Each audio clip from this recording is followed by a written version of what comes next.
TV 24 news ವಾಹಿನಿಗೆ ಸ್ವಾಗತ. ಬಾಗಲಕೋಟೆ ಜಿಲ್ಲೆ ಬಾದಾಮಿ ತಾಲೂಕಿನ ಕೆರೂರು ಪಟ್ಟಣದಲ್ಲಿ ಹೆಸ್ಕಾಂ ಹುಬ್ಬಳ್ಳಿ ವಿದ್ಯುತ್ ಸರಬರಾಜು ಕಂಪನಿ ನಿಗಮ ನಿಯಮಿತ ಇವರ ಸಾರಥ್ಯದಲ್ಲಿ ಗ್ರಾಹಕರ ಕುಂದುಕೊರತೆ ಸಭೆಯನ್ನ ಕೆರೂರು ಪಟ್ಟಣದಲ್ಲಿ ಹೆಸ್ಕಾಂ ಆಫೀಸ್ನಲ್ಲಿ ಇಂದು ನಡೆಸಲಾಗಿದೆ. ಸಭೆಯಲ್ಲಿ ಗುಳೇದಗುಡ್ಡ ಉಪವಿಭಾಗ ಮಾನ್ಯ ಸಹಾಯಕ ಕಾರ್ಯನಿರ್ವಾಹಕ ಅಭಿಯಂತರು ಆದ ಶ್ರೀ ಪ್ರಕಾಶ್ ಪೋಚಗುಂಡಿ ಅಧ್ಯಕ್ಷತೆಯಲ್ಲಿ ನಡೆಯಿತು. ಹಾಗೂ ಶಾಖಾಧಿಕಾರಿಗಳು ಆದ ಎಸ್ಎಸ್ ಕೋನೇರಿ ಅವರು ಕೂಡ ಇದ್ದರು. ಹಾಗೂ ಇನ್ನುಳಿದ ಹೆಸ್ಕಾಂ ಸಿಬ್ಬಂದಿ ತಿಪ್ಪಣ್ಣ ಚೀಟಗಿನ ಕೊಪ್ಪ ಇವರು ಕೂಡ ಇದ್ದರು. ಬಂದಂತಹ ಗ್ರಾಹಕರಿಗೆ ಕುಂದು ಕೊರತೆಗಳನ್ನ ಕೇಳಿ ಅದನ್ನ ನಾವು ಸರಿ ಮಾಡಿಕೊಡ್ತೀವಿ ಅಂತ ತಿಳಿಸಿದ್ರು.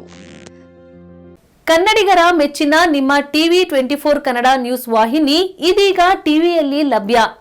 ಕರ್ನಾಟಕ ಮತ್ತು ದೇಶ ವಿದೇಶದ 360 ಡಿಗ್ರಿ ಸುದ್ದಿ ಹಾಗೂ ಉತ್ತರ ಕರ್ನಾಟಕ ಬೆಳಗಾವಿ, ಬಾಗಲಕೋಟೆ, ಧಾರವಾಡ, ಹಾವೇರಿ, ಗದಗ, ಬಿಜಾಪುರ ಜಿಲ್ಲೆಯ ಕ್ಷಣ ಕ್ಷಣದ ವಿವರವನ್ನ ಪಡೆಯುವುದಕ್ಕೆ ಟಿವಿ 24 ಕನ್ನಡ ನ್ಯೂಸ್ ವಾಹಿನಿಯನ್ನ ಲೈಕ್ ಮಾಡಿ, ವಿಡಿಯೋಗಳನ್ನ ಶೇರ್ ಮಾಡಿ, ಕಮೆಂಟ್ ಮಾಡುವ ಮೂಲಕ ನಮ್ಮ ವಾಹಿನಿಗೆ ಸಹಕಾರ ನೀಡಿ ಮತ್ತು ಚಾನೆಲ್ ಅನ್ನ ಸಬ್ಸ್ಕ್ರೈಬ್ ಮಾಡಿ. Thank you.